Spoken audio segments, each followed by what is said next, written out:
Hello viewers, स्वागत है आप सभी का मेरे यूट्यूब चैनल स्कूल ट्यूशन गुरुजी में। आज हम बात करेंगे कार्यपत्रक 57 की, जो कि 18 नवंबर के लिए जारी की गया है। ये कक्षा 10 का विज्ञान विषय का कार्यपत्रक है। यहाँ विद्यार्थी अपना नाम लिखेंगे और यहाँ अपने कक्षा अध्यापक का नाम लिखेंगे।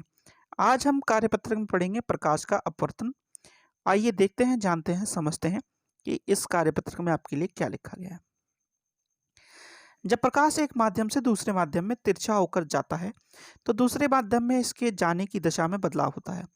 इस परिघटना को प्रकाश का अपवर्तन कहते हैं। प्रकाश की सबसे तेज चाल निवर्त में होती है, जो कि 3 गुणा 10 की पावर 8 मीटर प्रति सेकंड है। अपवर्तन का कारण प्रकाश की चाल में बदलाव है। ठीक है बच्चों, चलिए आगे बढ़ते हैं। अब है कांच के आयताकार स्लैब में अपवर्तन।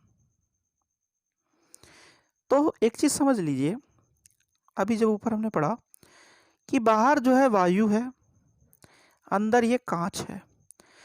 तो जब एक माध्यम के से दूसरे माध्यम में प्रकाश जाता है तो वो कुछ हद तक अपनी गति को क्या करता है, कम करता है, क्योंकि एक जगह से वो एक माध्यम से दूसरे माध्यम में जा रहा है। इसी के कारण अपवर्तन होता है बच्चों। आगे है अपवर्तन कोण निगत कोण समान होते हैं। फिर है पार्श्व विस्थापन या कांच के स्लैब के कारण प्रकाश के मार्ग में विस्थापन। पार्श्व विस्थापन निम्न कारकों पर निर्भर करता है। पदार्थ का अपवर्तनांक या कांच का स्लैब, यहाँ पे क्योंकि कांच का स्लैब इस्तेमाल कर रहे हैं हम, कांच के स्लैब की चौड़ाई। बच्चों आगे देखते हैं। पहला प्रश्न है, सॉरी बच्चों, अब पढ़ेंगे हम प्रकाश अपवर्तन के नियम। तो पहला है अपवर्तित किरण तथा दोनों माध्यमों को अलग करने वाले पृष्ठ के अपवर्तन बिंदु पर अभिलंब सभी एक ही तल में होते हैं।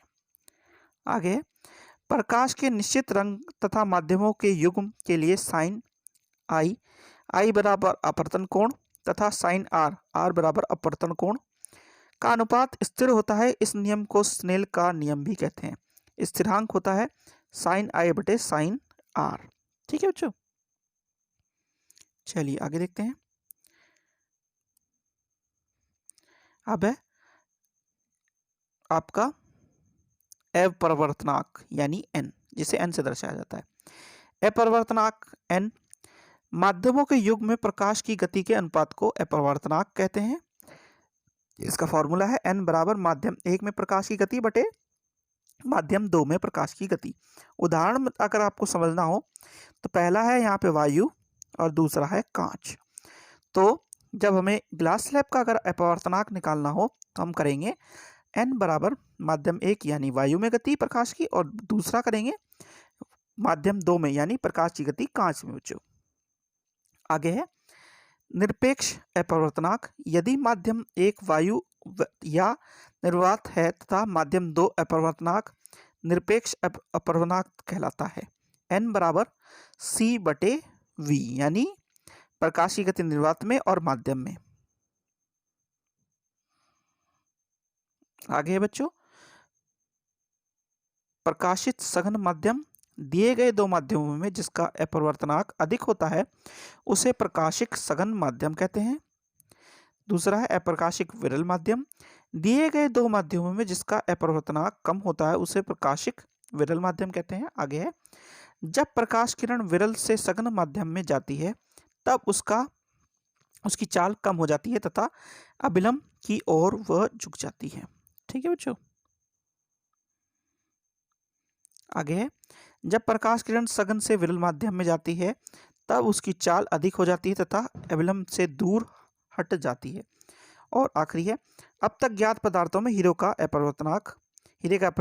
अपवर्तनांक सबसे अधिक है, जो कि 242 है। ठीक है बच्चों, तो बच्चों ये तो होगी आपकी बात कार्यपत्रक की। अब जरा आपके प्रश्नोत्तर देख लेते हैं।